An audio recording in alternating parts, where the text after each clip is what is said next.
మరి గుడివాడ పట్టణం సిఆర్డిఏ ఏరియాలో ఉండడం మన అదృష్టం.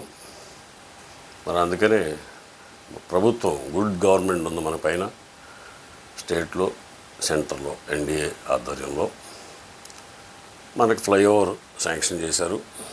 అది బస్టాండ్ దగ్గర బయలుదేరి పెద్ద కాలువ దగ్గర పామర్ రోడ్డు వైపుకి ఒకటి, గుడ్లవల్లేరు రోడ్డు వైపుకి ఒకటి చీల్తాన్ని మంచిది, ఆనందం మొదలుపెట్టి జరుగుతూ ఉంది. దానికి ప్రజాప్రతినిధులు కూడా అప్పుడప్పుడు విజిట్ చేసి ఫాలోఅప్ చేస్తున్నారు కాంట్రాక్టర్తో. వాళ్ళు చెప్పిన ప్రకారం 2026 ఈ సంవత్సరం జూన్కో ఎప్పుడో సుమారుగా అవ్వచ్చు, లేదా ఒక నెల వెనక ముందు.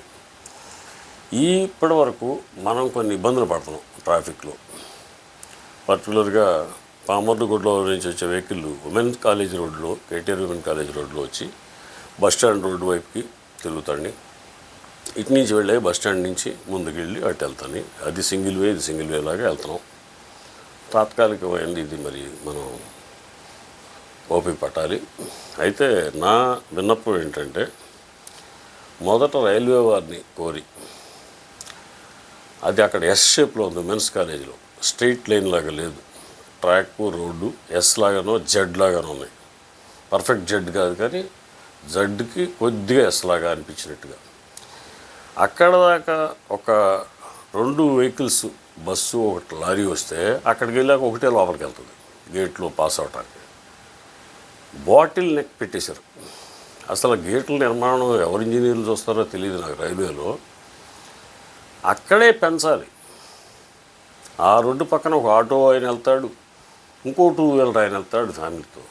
అట్టా అవకాశం ఉంటే ఇప్పుడు పావుగంట పట్టే క్లియరెన్సు 5 నిమిషాలు అయిపోద్ది. గేట్ వెంటనే వేసుకోవచ్చు ఎన్ని ట్రైన్స్ వచ్చినా. మళ్ళా వాళ్ళు వెంటనే వేసి వెంటనే తీస్తే ప్రజలు కూడా ఇబ్బంది పడరు. లేకపోతే వాళ్ళు ఏం చేస్తున్నారు, ఈ ట్రాఫిక్ క్లియర్ అవ్వకపోతే ఒకసారి క్లియర్ అయినాక 3 బళ్ళు ఇటు నుంచి అటు, అటు నుంచి అటు గూడ్స్ బళ్ళు అన్నీ మొత్తం తిప్పేసి అన్నీ క్లియర్ అయినా కానీ 30 గంట 40 నిమిషాలు తిప్పుతున్నారు. అది ఎంత ఇబ్బంది స్కూల్కి వెళ్ళే పిల్లలకు. కానీ మరి పరీక్షల సీజన్ వస్తుంది మార్చిలో, లేదు ఆటోనగర్లో ఆయన ఇక్కడికి వచ్చారు, మళ్ళీ వెనక్కి భోజనానికి వెళ్ళాలి, లేదా ఆటోనగర్ బ్యాంక్ పని కోసం వస్తున్నారు, ఈలో బ్యాంక్ టైం అయిపోద్ది. మరి ఇది ఎందుకు ఎవరు అధికారులు పట్టుకోవట్లేదు, ప్రజాప్రతినిధులు ఎందుకు పట్టుకోవట్లేదో తెలియదు. చెప్పటం అయితే 40 సంవత్సరాల్లో గుడివాడ ఎక్కడికి వెళ్తుందో అభివృద్ధి అనేది సిఆర్డీఏ వారు పంపించిన టీం మున్సిపల్ కమిషనర్ ఆఫీసులో చూసాం. ఆ రోజు ఒక మాజీ ప్రజాప్రతినిధి గారు అండర్ పాస్ వేస్తారండి అక్కడ అన్నాడు. అండర్ పాస్ వేస్తారో, ఫ్లైఓవర్ వేస్తారో, ఓవర్ బ్రిడ్జ్ కడతారో అవన్నీ కాదండి, అదంతా టైం పడుతుంది, బడ్జెట్ అవుద్ది. గేటుని వెడల్పు చేయండి సార్ ముందు. అక్కడే ట్రాఫిక్ డిపార్ట్మెంట్ పోలీసులు కష్టాలు పడి ఆ ఎండలో వీళ్ళందరినీ రెగ్యులేట్ చేస్తారు. అక్కడ బాటిల్ ఎక్కుంటే పాపం వాళ్ళు ఎంత కష్టపడతారు ట్రాఫిక్ వారు మాత్రం.